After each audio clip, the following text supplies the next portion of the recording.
Eu quase não disse que nós íamos ao intervalo antes, então voltamos com o Você Sabia? E eu tenho mais uma pergunta para o Thiago, porque a jornada esportiva começa bem antes do jogo e termina bem depois. Que horas tu sai de casa, vamos dizer, e que horas tu chega em casa? Depende do dia, assim, pego o domingo, por exemplo. Pegar um domingo, pego bem o domingo. Domingo que é o clássico, né? O jogo às 5 da tarde no Olímpico. Então, às 10h30 da manhã, a gente sai de casa no domingo.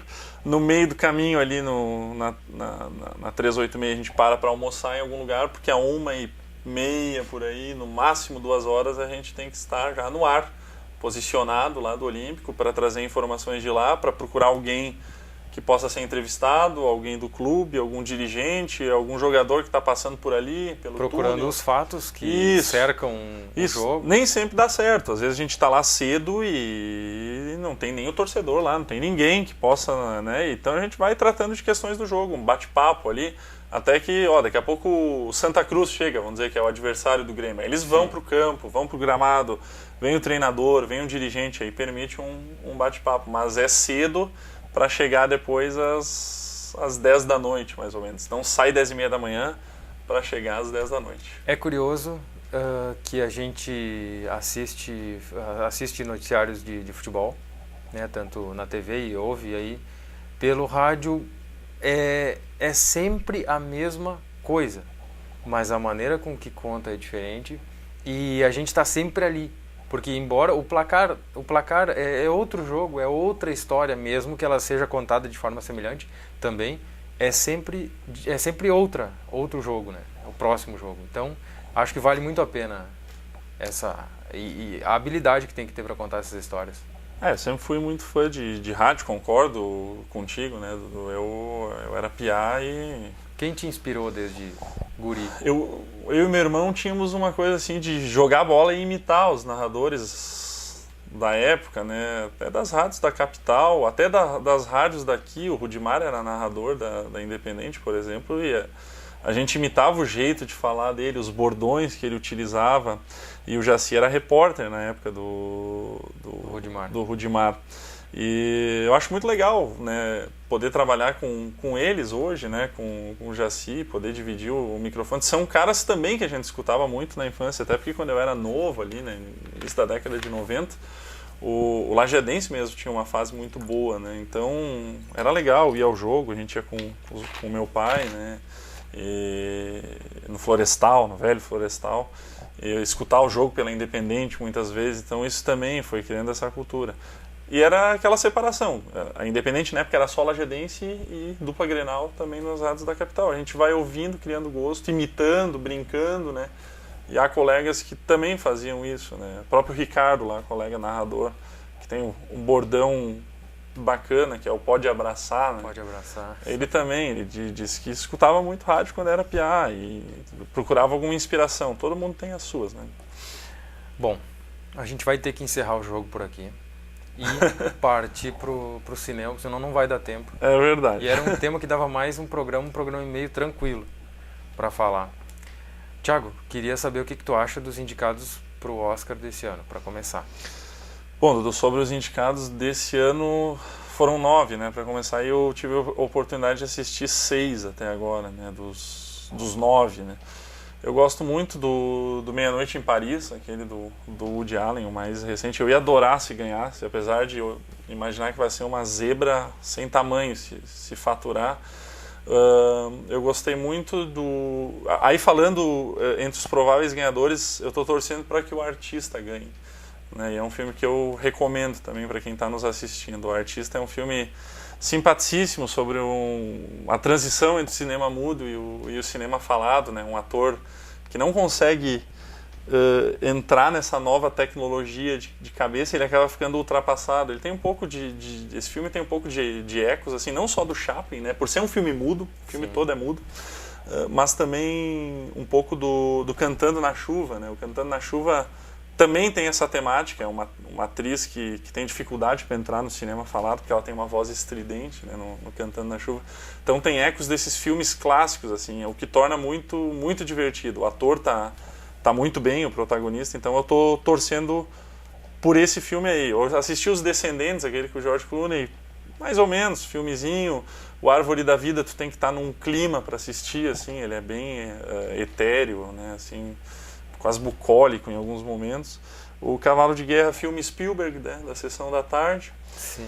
E faltou um aí no... Ah, e o Moneyball, aquele com o Brad Pitt, que ele é um dirigente de beisebol, que faz uma revolução num time baseado em fatos reais, mas filme mais para o público americano, até pelo esporte que está envolvido, né? Sim. O beisebol. Se fosse um time de futebol, de repente até chamaria mais a atenção, mas o filme é bacana, tem, até por ser baseado em fatos reais. Entre todos esses que eu citei, Dudu, e ainda há mais 3, eu torço pro do Woody Allen, mas o artista acho que deve ganhar. Tomara imagino que sim. Em relação às outras categorias, aí é complicado de falar. A Meryl Streep, né, tem um papel lá, não vi o filme dela, mas ela é indicada em todo filme. A gente até brincou, assim, os amigos que curtem cinema ali, a gente sempre diz que a Meryl Streep deve ter um adendo no contrato dela, né? Uma vez que ela fez um filme, ela está automaticamente indicada ao Oscar, né? Porque ela faz comédia, ela faz drama, ela faz suspense, qualquer filme que ela faz muito bem, então acaba sendo. A entrega, eu estava lendo uma entrevista com ela numa revista e realmente a entrega dela, a personagem, agora Margaret Thatcher, não é qualquer personagem. Exatamente. Tem que ser muito verossímil, tem que ser muito de fato entrega para que daqui a pouco não fique ridículo, para que não fique caricato. Tem que ser real, e é muito. Sempre gera uma curiosidade. Eu gosto muito dela como atriz, independente do filme, até os filmes bobinhos que ela fez, tipo Mamma Mia, por exemplo, né? Aquele baseado, que tem as músicas do ABBA. É um filme bacana, é um filme bom de ver, também por ela, sabe? Também pela presença dela. Eu acho que na versão masculina, eu diria o Morgan Freeman, por exemplo, quando fez o Mandela, né, no Invictus, que também caracteriza a entrega do personagem, a maneira dele conduzir. E quando a pessoa está viva, deve ser até mais complicado, né, Dudu? Sim. Porque quando tem que encarnar, pega aquela vez que o Philip Seymour Hoffman fez o Capote, por exemplo, o Truman Capote naquele ano, e até ganhou o Oscar. A gente até comenta, mas a gente não viu o Capote para saber como é que ele tinha esse jeito afetado, quase afeminado, assim, de ser. E todo mundo, ele fez um Capote como melhor que o próprio Truman Capote, só que a gente não sabe, né? O público, até alguns da crítica. Agora, quando tu faz uma pessoa que ainda está viva, né? Que ainda pode ser comparada, tá na mídia. Exatamente. Inclusive. Parece ser mais complicado, pelo menos, né? Até porque tu tem uma referência viva na mente das pessoas, né? E a tendência, a gente, da forma um pouco caricata, é aumentar alguns trejeitos, alguma coisa. Isso. Quando a pessoa já morreu, é mais fácil de aumentar e não haver comparação. É mais ou menos por aí. Eu ia te perguntar a respeito, eu sei que tu frequenta muito cinema, tanto na capital, região metropolitana e aqui em Lajeado.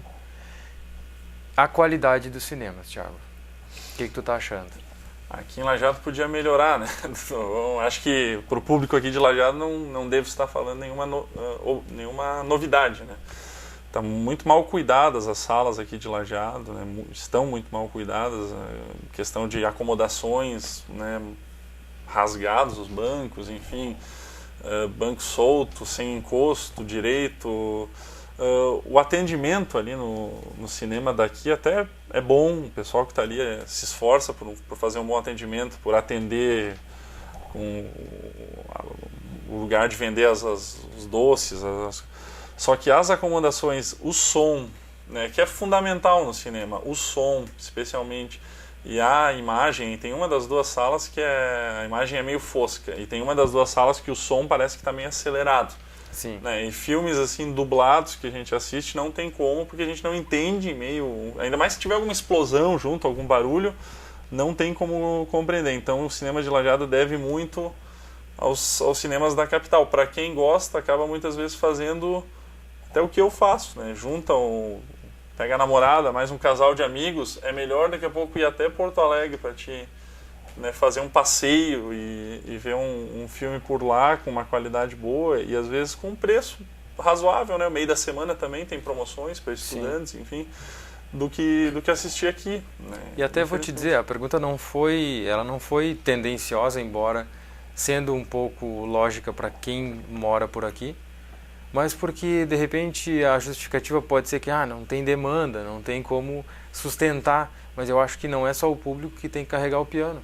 Eu acho que uma parte tem que ser investida pelo dono da rede, pelo dono do cinema, para atrair as pessoas. Pois é, dessa maneira não vai acontecer. Eu até já falei com o pessoal do cinema, realmente, talvez seja um pouquinho de culpa do público também.